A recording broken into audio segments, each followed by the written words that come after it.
Assalamu alaikum, dear students. How do you do? Hope you are doing good. Dear students, today we are going to translate the last story of your English book 1, that is The Angel and the Author and Others, written by Jerome K. Jerome. This story, you will see that it is a unique one. थोड़ी सी हटकर है. इसमें story writer ने ये बताया है कि हम जिंदगी में नेकियों के कितने कम शौकीन रह गए हैं और फिर इंसान जब मरता है, जब उसको नेकियों की जरूरत पड़ती है तो उस वक्त उसको नजर आता है कि उसने नेकियां अगर वो गिनने की कोशिश करे तो चंद एक नजर आती हैं. तो ये हमें ज्यादा से ज्यादा नेकियां जो है वो जरूरत पड़ेगी क़यामत वाले दिन और हशर के मैदान में. तो हमें जिंदगी में जो है वो ज्यादा से ज्यादा जो है वो नेकियां इकट्ठी कर लेनी चाहिए. तो राइटर ने यहाँ पर एज्यूम किया कि वो मर गया और उसके बाद जो है वो सोच रहा है कि वो अपनी कौन कौन सी नेकियां जो है ना जिसका जिक्र करे, तो वो उसको ढूंढ ढूंढ कर चंद एक नेकियां मिली. तो हमें जिंदगी ऐसी गुजारनी है जिसमें हमें नेकियां ढूंढने की और सोचने की जरूरत ना पड़े कि कोई ऐसी है नेकी जिसका हम जिक्र कर सकें. तो it's not that we remember our pious deeds only when we are getting old or when we are very close to the death. Daily we should remember, daily we should recall our pious deeds.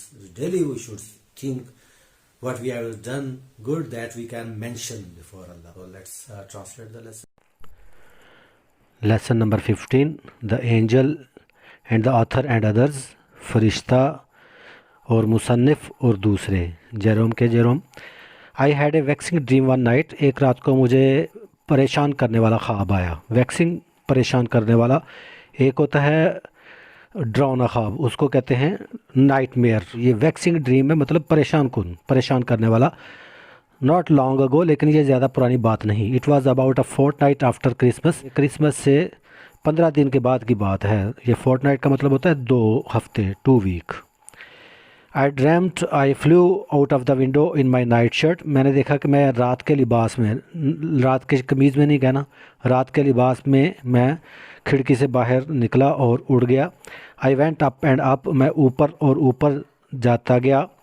I was glad that I was going up. मैं खुश था कि मैं ऊपर जा रहा था. They have been noticing मी. वो मुझे देखते रहे हैं, मतलब फरिश्ते मुझे नोटिस करते रहे हैं. I thought to myself. मैंने दिल में सोचा, if anything I have been a bit too good. वो ये कि कुछ भी हो, मैं कुछ बेहतर इंसान था, दूसरों से बेहतर था, और वो ये चीज़ देखते रहे हैं कि मैं दूसरों से बेहतर था. A little less virtue. अगर मैं कुछ कम नेक होता, and I might have lived longer, तो मैं कुछ ज़्यादा देर ज़िंदा रह सकता था. यानी वो ये बात कर रहा है कि जो नेक लोग होते हैं वो जल्दी ऊपर चले जाते हैं या उनको जल्दी बुला लिया जाता है. तो वो कहता है अगर मैं कम नेक होता तो मैं ज़्यादा ज़िंदा रह लेता. But one can not have everything. लेकिन किसी को हर चीज़ तो नहीं मिलती ना. The world grew smaller and smaller. दुनिया छोटी से छोटी होती जा रही थी. दुनिया से मुराद यहाँ ज़मीन है. ज़मीन छोटी से छोटी होती जा रही थी. The last I saw of London was a long line of electric lamps bordering the embankment. London की जो आखिरी चीज़ मैं देखी थी वो ये थी कि उसकी जो हद थी, उसके जो सिर किनारे किनारे थे, बॉर्डरिंग का मतलब किनारे किनारे जो लैंप लगे हुए थे, वो उनकी रोशनियों की कतार, लंबी कतार मुझे नज़र आ रही थी. Later nothing remain. बाद में कुछ भी बाकी न रहा. बट अ फेंट ल्यूमिनोसिटी. सिर्फ हल्की सी रोशनी. ल्यूमिनोसिटी रोशनी. Buried beneath darkness. ये बेरीड है, बरीड नहीं है.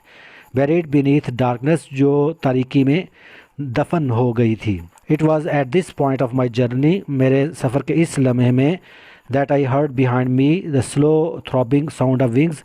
मैंने अपने पीछे हल्की परों की फड़फड़ाहट की आवाज़ सुनी. I turn my head. मैंने अपना सर मोड़ा. It was the recording angel. ये लिखने वाला फरिश्ता था, रिकॉर्डिंग लिखने वाला. He had a very look. उसके चेहरे पर थकावट थी. I judged him to be tired. मैंने अंदाज़ा लगाया कि वो थका हुआ था. Yes he acknowledge. उसने एतराफ़ किया, हाँ.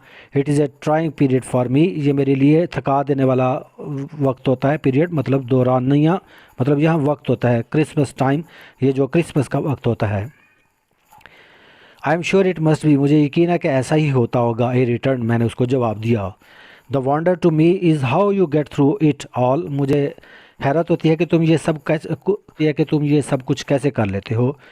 You see at Christmas time I went on, मैंने बात जारी रखी, all we men and women become generous, तुम्हें पता है कि क्रिसमस के दौरान में, क्रिसमस के औकात में हम सब मर्द और ख़वातीन सखी हो जाते हैं, क्वाइट सडनली, और अचानक ही सखी हो जाते हैं। It is really a delightful sensation, ये बड़ा हैरत अंगेज़ एहसास है, सेंसेशन एहसास।